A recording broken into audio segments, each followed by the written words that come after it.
Well, President Trump believes history will remember his dealings with China long after his impeachment trial fades.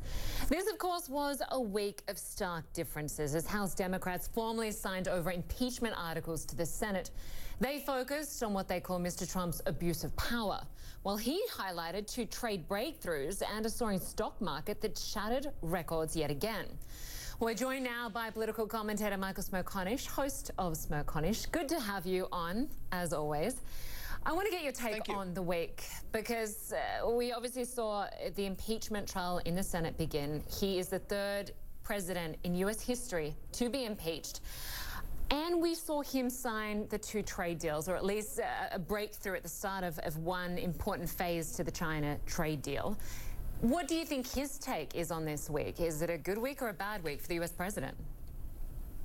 In any other week, the Dow, the USMCA, the trade deal with China would be front page news. But Lynda, impeachment is taking all the oxygen out of the room. And I think it's only going to get worse in that respect for the president beginning on Tuesday and for the foreseeable future. This process will probably go on for a minimum of 2 to 3 weeks. To the extent new witnesses get added to the impeachment debate, there'll probably be a break. There'll be depositions taken. Then they'll resume. We could go not only through the Iowa caucus, which is just 2 weeks away, but conceivably into the New Hampshire primary. So it's a juxtaposition the president certainly doesn't want, but there's not a lot that he can do about it at this stage. How important is all of this, Smerconish, given that everything points to the fact that he's not going to be convicted in this trial? How important is it going to be looking ahead? Interestingly, when you study the polling data, as I have, or some of the focus group data of swing voters in critical states, when you ask them, and the candidates running will tell you the same thing when they're out on the stump, what are the issues that seem to resonate the most with voters? Impeachment doesn't make the top 5. It's all about the economy. It's about jobs. It's about health care. So even though there's such a fixation now on impeachment, and frankly, how couldn't there be, given that it's only the third time, as you point out, in the nation's history that we've gone down this road, sometimes I wonder if there's not an enormous disconnect between the level of attention and that which matters most to voters. So we really don't know. It's a fair point you make, and it does seem that Donald Trump is still very much in campaign mode. He is focused on 2020, given that he just signed phase 1 of this China-US trade deal. He wants to tick off those election promises that he made in the lead up to 2016. In terms of the Democrats and how they're faring, we are seeing a lot of infighting, even between the so-called friends. We saw Senator Warren and Bernie Sanders on the Democratic stage after the debate was over, having a go at each other. Do you think at this stage things are looking good for him heading to 2020? The difficult thing for Senators Warren and Sanders is that I believe each needs the other's constituency in order to secure the nomination. When voters are asked, those who are Sanders supporters or those who are Warren supporters, who's your second choice, they usually say the other as between the two. And so that was the significance when this week they seemed to cross swords. Now, here's an added wrinkle. The added wrinkle is that you've got 4 members of the United States Senate who are running for president. 3 of them are top-tier candidates who now are commanded to be in Washington for the foreseeable future with the impeachment process, so they are off the campaign trail. Now, the conventional wisdom is that that's harmful to them in campaign season. I happen to see it a little differently. I think it could actually be to their advantage because the eyes of the country will be on Washington and they will be in the thick of it. But the big takeaway is it's yet another intangible and a reminder you just can't predict what's coming next. You certainly cannot. Michael, just in terms of the economy, you mentioned it. It obviously is one of the biggest issues that voters are considering when they will go to the ballot later this year. If the economy continues to tick along the way it's going, we've seen the Dow, of course, break those records again this week. Does it mean that Donald Trump will essentially be re-elected? Is that the biggest thing that will help him get re-elected in November this year? If the economy stays strong, it means that he's probably the favorite because he's the incumbent. You could look at it as a glass half empty analysis, and you could say, where will he be in the event the economy takes a turn?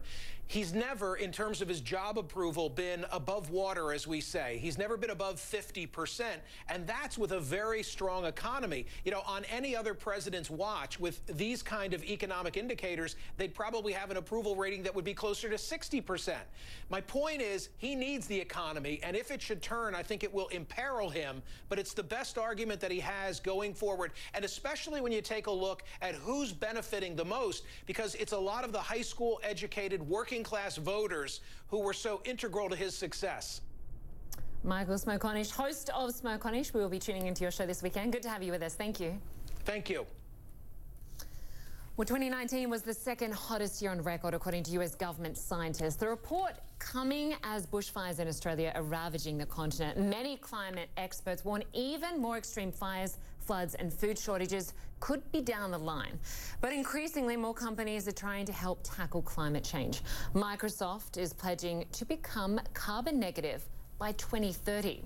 It's following in the footsteps of other companies like BlackRock, which is including sustainability in its business strategy.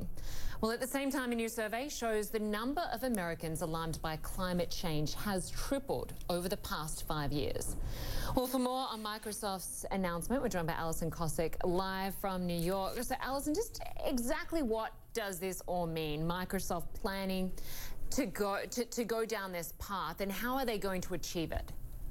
And those are all very good questions, because right now it's all theoretical, isn't it? But Microsoft is making a huge, ambitious pledge here, saying it's looking to shrink its carbon footprint, not just at its headquarters, but at its, global campuses and throughout its supply chain as well, going carbon negative by 2030. And carbon negative basically means removing more carbon than emitting it. So how does Microsoft plan to do this, considering that it says it's responsible for 16 million metric tons of emissions across its transportation uses, across its office operations and its supply chain? So Microsoft says it's going to do several things, looking to buy enough renewable energy to offset all, meaning 100% of its electricity use by the year of 2020. It's looking to develop carbon reduction technologies through a new $1 billion climate innovation fund. It's looking to also look at the environmental impact at its headquarters near Seattle, but also investigate the energy used and emissions released by the production of its products, like the Xbox game console and other products. It's looking to also convert its transportation fleet at all of its campuses, meaning globally, into all electric, and it's looking to expand its internal carbon fee program, and that's basically what all of Microsoft's business units have to pay depending on how much emissions they give off. Now that's going to be expanded to areas including manufacturing and business travel and electricity that actually consumers emit as well. Lynda? So this, of course, is one prime example of a business being environmentally friendly, but I'm wondering if what the motivation is here, whether it is about making a sacrifice that could cost them financially to save the planet, or whether it's a result of market pressure and consumer pressure. I think it's fair to say it's all of the above. When CEO of Microsoft, Satya Nadella, made this announcement yesterday, saying, look, it's not just for Microsoft, it's for all of us. And I think there's a realization going on in the business community that there are damages because of global climate change that we haven't even accounted for, and they come in in various forms, whether it's agricultural yields that would decrease, whether it's human health, whether it's infrastructure and natural capital effects. This is affecting countries from the United States all the way to India. You look at even Florida. Rising tides could put property values could cut property values and reduce tax revenue. In India, rising temperatures and the resulting loss in labor because of the effects of working out in those conditions, that could hurt GDP in India. And those are just a couple of examples, not even including the insurance industry, which clearly would get hit hard when we have all of these unexpected weather events going on. Lynda? Yeah, certainly a widespread impact it will have. Alison Kosick, good to have you from New York. Thank you. Well, still to come tonight, a terrifying story of sexual assault told by the wife of a U.S. presidential candidate. A CNN exclusive report coming up in just a moment.